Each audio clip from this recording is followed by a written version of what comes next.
Hello, my name is Nelson Esbreobo at kasama ko po si Audrey Alimoto. Kami po ang Group 4. I-explain po namin yung gawa namin na rain sensor. Ito po yung code namin para po dun sa rain detector project. Ito po yung mga variables and pins. Yung rain analog pin, dito nakakabit ang AO or analog output ng rain sensor module. Sa pin na ito, makakakuha tayo ng numerical readings depende sa dami ng tubig. Mataas na value, tuyo, mababa na value, basa or may ulan. Rain digital pin, nakakabit sa DO or digital output ng rain sensor. Dito na makukuha ng 0 kung low or 1 high. Depende kung basa or hindi ang sensor. LED pin. Dito nakakabit ang indicator LED. Rain value. Dito isinisilid ang kasakalukuyang analog reading mula sa sensor. Threshold. Ito ang limit value na ginagamit para malaman kung kailan dapat magbigay ng warning. Halimbawa, kung mas mababa sa 500 yung reading, ibig sabihin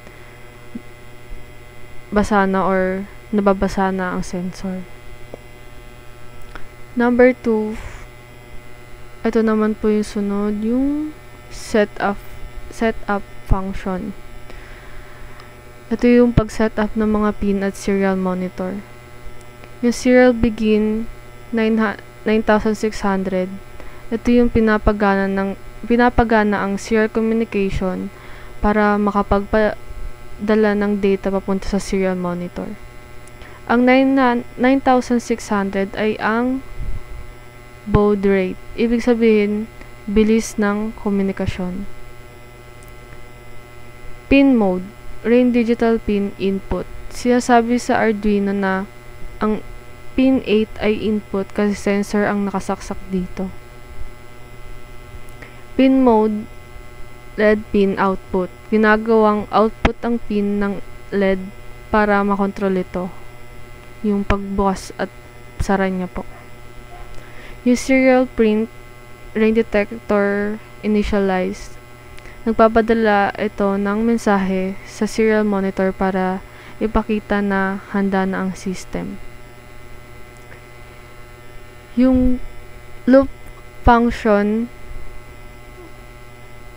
yung pagpapaulit-ulit na tumatakbo habang naka-on ng Arduino.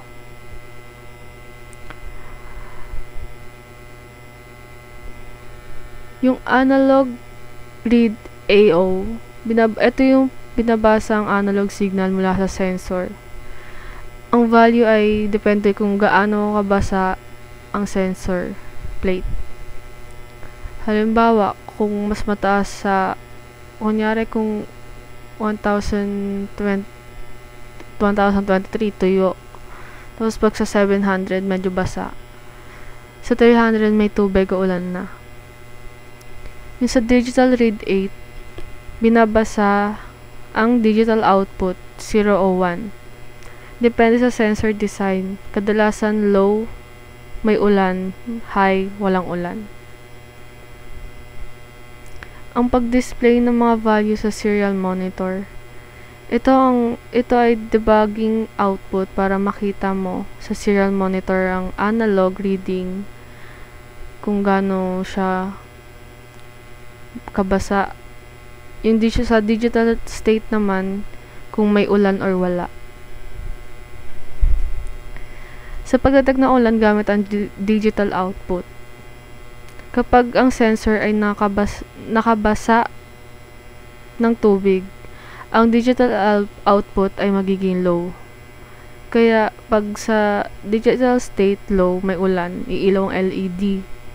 Pag sa digital state high, ayun yung sa tuyo, patay yung LED.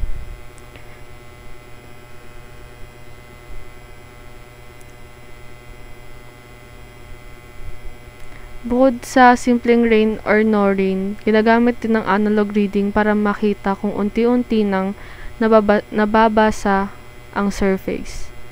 Kapag bumaba sa threshold, yung 500 ng value, mag-print ng warning message. Tulad dito na maglalabas ng warning, surface getting wet. Yung sa delay, 1,000, ito ang nagpapahinga sa program ng 1 second bago ulitin ng loop. Ito ay para hindi tuloy-tuloy at sobrang bilis ang pagbabasa ng sensor at mas madali ring basahin ng output sa serial monitor.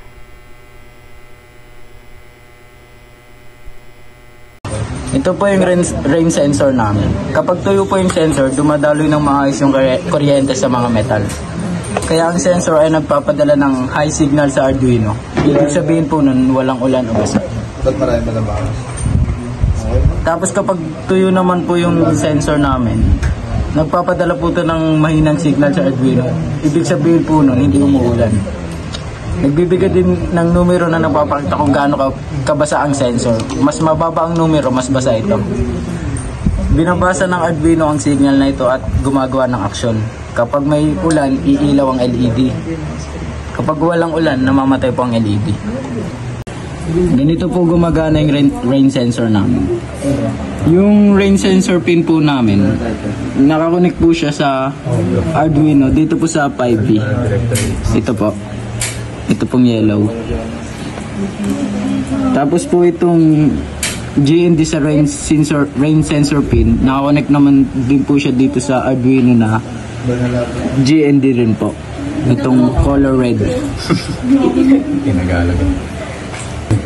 Tapos ito naman pong analog, yung color green, nakakonect naman po siya dito sa AO, dito po sa Arduino. Tapos ito pong digital, nakakonect po siya dito sa Arduino, dito po sa D8. Ito naman pong long leg namin, ma'am, nakakonect po siya dito sa GND, tapos dun po sa 13. Tapos ito pong LED namin, ay po yung nag-determine kung gumagana po yung rain sensor kapag nababasa. Tapos ito po yung example namin, ma'am. Kapag po binasa siya, umiilaw po yung LED. Tapos kapag naman po tinuyo, mamamatay po.